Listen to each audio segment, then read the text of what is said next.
Season has been a struggle for Andrew Luck. He's 1-5 as a starter, and despite missing 2 games, he leads the league with 13 turnovers. Since the start of last season, Luck has committed 6 more turnovers than any other quarterback.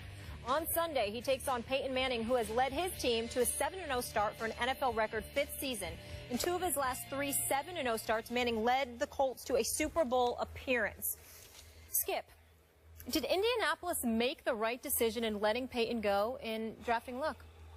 No, they did not.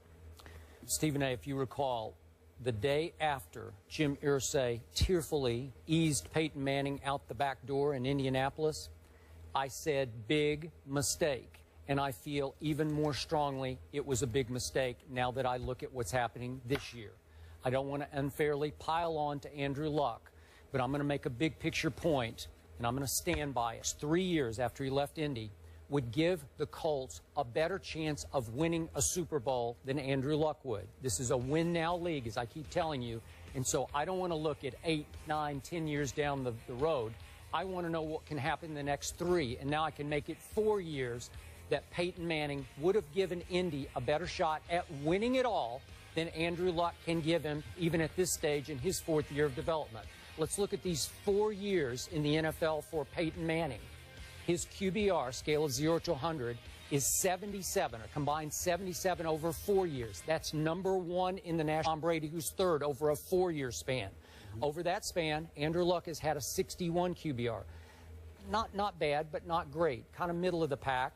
But his QBR, as we talk about, it's fallen. He's gone 67, 64, 62, and now all the way down to 38, which ranks 25th in the national. I'm sorry, 30th in the National Football League. Only Ryan Tannehill was it? Ryan Tannehill and Sam Bradford. Sam Bradford, that's right. Good Lord.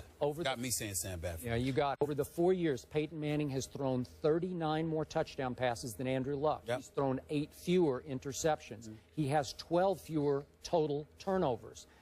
And I have to point out that as successful as Andrew Luck's team has been, because it has been a playoff team, and you make the case, they go one step and then another step and another step in the playoffs. How much have they benefited from, we could argue, but I think it's the worst division over the last 4 years in pro football in the AFC South.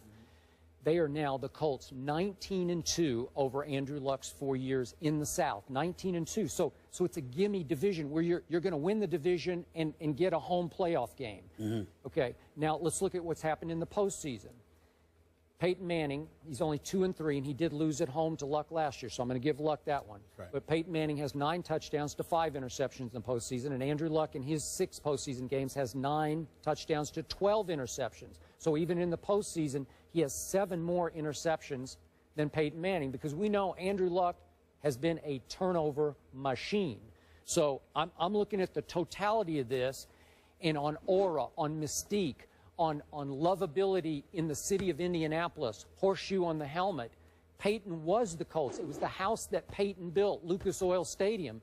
If you keep him and he's playing at this high of a level, and you could argue, well, maybe they don't surround him with enough help and he doesn't have a great enough supporting cast. I don't know. I'm taking Peyton over Luck. And again, I'm not saying Luck's a bust. I'm not saying I despise him. I don't. I'm just saying this is the great Peyton Manning who had 3 straight years at MVP kind of level. Certainly last year for about half a year he was at MVP level. And a lot of people, including I think Jim Irsay and the Colts doctors, thought he was pretty much shot after all those neck procedures. What did he have, 3 neck procedures or whatever it was? So again, I didn't think it was that he was shot. I thought Denver made a great choice to go with him over Tim Tebow, obviously, as much as I love Tebow. This is the great Peyton Manning.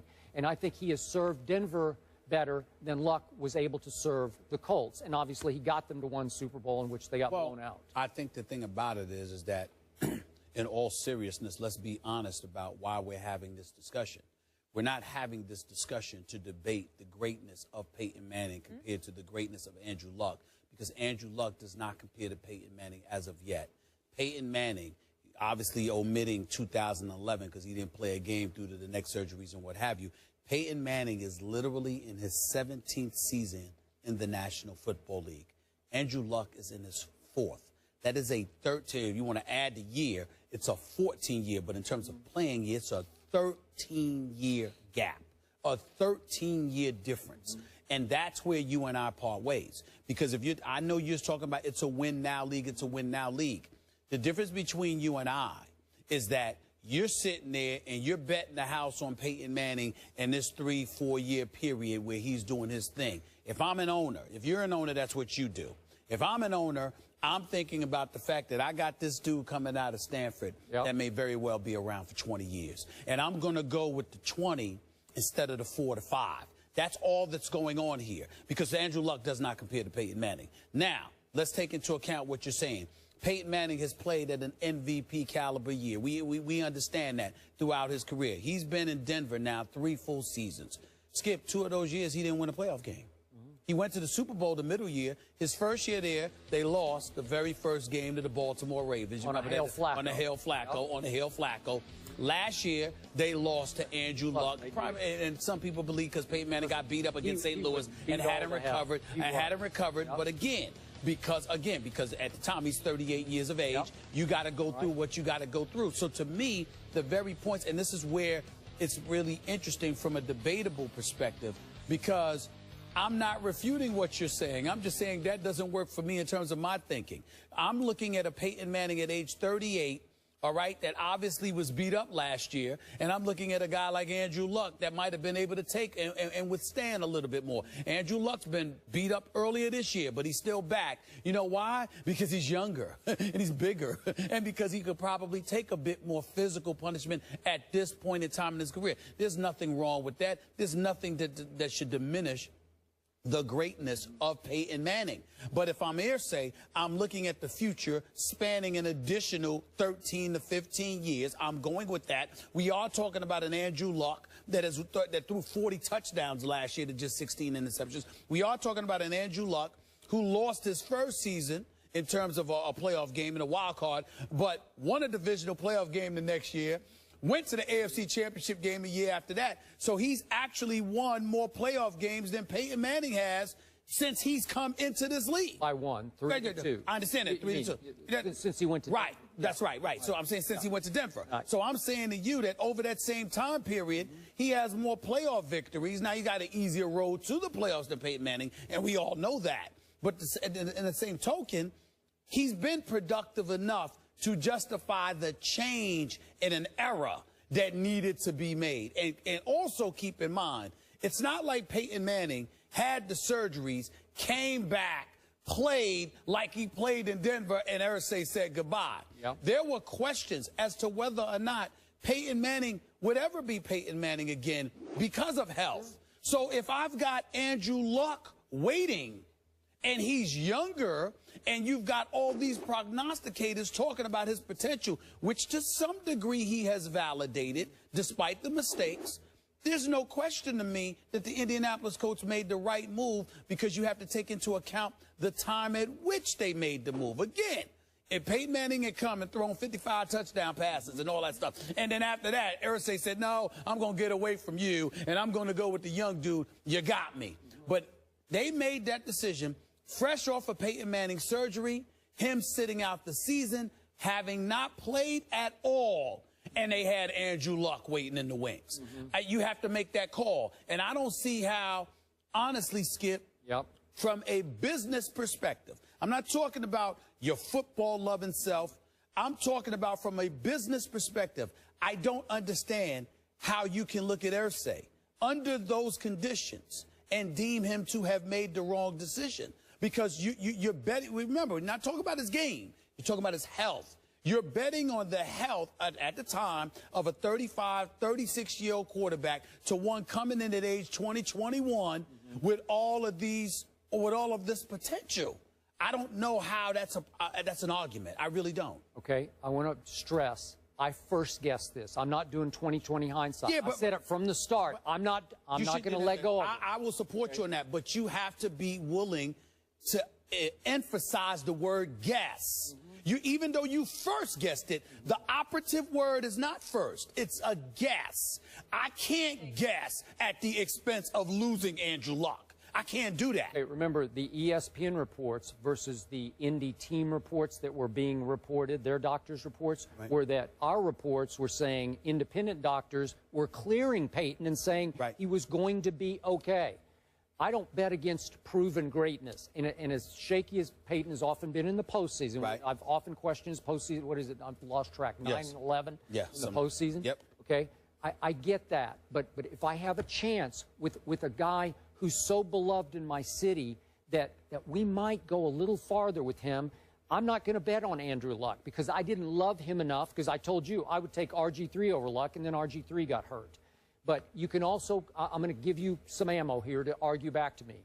It's also possible that at age, what was he then, 36 or whatever, he needed Peyton the challenge of going to Denver, being kicked out. It was 36. He was 36. So he needed the challenge to say, I'll show you when I go to Denver, possibly. I think that Peyton Manning is class personified. I think that we have to do him his appropriate justice by recognizing that although there may be nuggets of material that can serve as a motivational tool for any athlete, Peyton is the kind of person that he's such a perfectionist, he doesn't really need it to go out there and to strive to be all that he can be. That's just the way. That's one of the reasons that I love the Manning family so much. I think they're the first family of football because from top to bottom, from Archie on down to his children, they're just class personified. They do things the right way, and they got the right attitude, and I think that applies to Peyton. But again, and by the way, his playoff record is 11-13. Okay, it was 9-10 in Indy and 2-3 in Denver. Okay. But the point is, Skip, in the end, what it comes down to, again, you're not betting against. I understand your thought, don't bet against greatness. My response to that is, when it comes to one's health, combined with father time, you just don't know. Okay, fine. And I can't, and remember, it's not like this is Ryan Leaf here. It's not like we're guessing, like, oh my goodness, this is Ryan Leaf. No, this is Andrew Luck. I'm Universally recognized. I mean, it was a surefire, no doubt about it. He was Peyton Manning. He was like, I won't go that far. No, I'm talking about coming into the league, the way Peyton Manning was projected coming out of Tennessee. That's what Andrew. A whole lot of people loved Ryan Leaf that year. Trust me. Yeah, but they didn't trust him up here. They loved his ability, just like they loved. They did. Well, I was all over that draft. No. It was 50-50. You are. But what I'm saying is, and the reason I'm bringing this up is because I recall you saying it. You were talking about everybody was nip and tuck, Ryan Leaf, Peyton Manning. But the one thing that everybody pointed out was this. Okay. And they didn't say that about Ryan Leaf. Last point. As much as I love and admire the Manning family, I don't love and admire Jim Irsay. And I think in the end, this is my 2 cents from a distance. This is my armchair psychiatry.